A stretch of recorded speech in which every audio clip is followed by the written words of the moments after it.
Okay, anyone who's in the zeitgeist anyone who's in the zeitgeist movement knows the basic arguments that we deal with regularly, and the only one that I think we don't have a really good answer for is, what is the transition plan? And I don't think that's for a lack of ideas. Let me backtrack. We have this A society that we're at right now, we're A, and we have a B that we want to get to, the resource-based economy, but no clear pathway between them. And I think it's maybe because we're approaching this question in the wrong way. Maybe the question is not what is the transition plan, it's what are some transition ideas, how useful is each one, what can be accomplished with each one, and not relying on a single idea. That's what prevented true communism from coming to fruition, in my opinion. Not that I think it would have worked, given that communism was based on ideology and class struggle rather than, science and reality. But my point is that socialism was used as a transition plan to communism. So instead of focusing on their proposed end goal of communism, the people became mired in socialism, which quickly became this anti-socialist dictatorship. But, so, I'm not saying that we shouldn't plan and we should just ignore this gaping chasm between A and B, because it is that. And what I'm saying is we should stick to the tenets of what we talk about and not be so dogmatic as to expect there to be a predefined path, and instead start thinking in terms of transition ideas. And what I mean by that, and how I differentiate it from a transition plan, is that an idea is just that. It's an idea, something that can be tested or used in a certain context or in certain places or at certain times. It's not an all-encompassing plan, it's an idea for transition.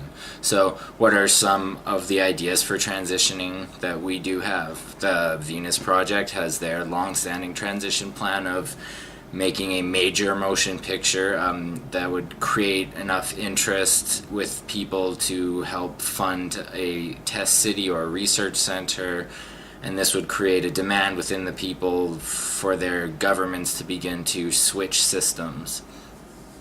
Peter Joseph has talked on his radio show about his transition ideas, which are more social activism based. Once we have critical mass in general support of this idea, we can levy boycotts and take other strategic actions to change the system in a positive way.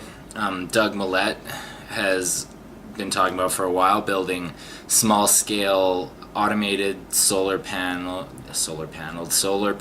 aquaponic greenhouses that could be placed in regions where people are starving to death and would, in theory, benefit from these buildings that continuously pump out fresh produce with little need for maintenance or upkeep.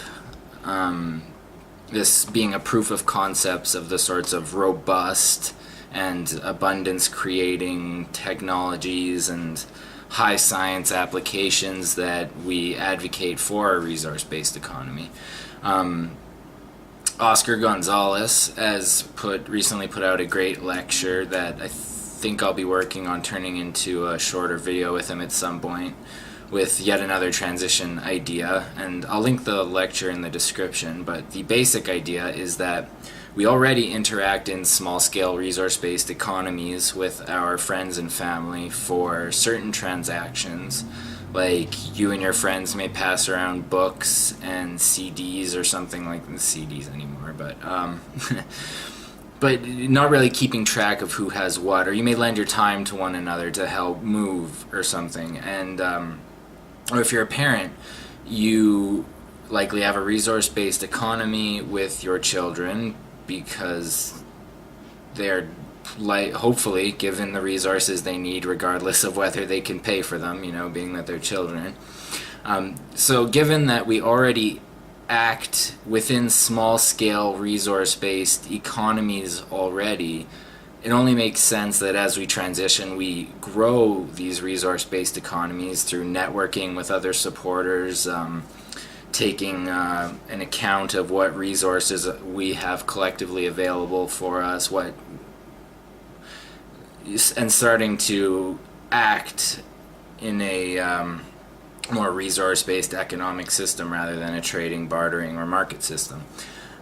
There's a site for this, Zeitgeist Resources, that's being set up. I don't know how functional it is yet, but I'll link it in the description too. So the basic idea is we grow our resource-based economies and shrink our participation in the dominant market economy. And so my basic point is all of these ideas have great potentials, and they also have potential drawbacks. I don't know if any one of them on its own, or even the combination of the four I just listed, could ever bring about a resource-based economy, but these are all ideas that can help bring us closer to it. We can't see the whole path, but we can take steps in directions and see what works and where we're going right and where we're going wrong.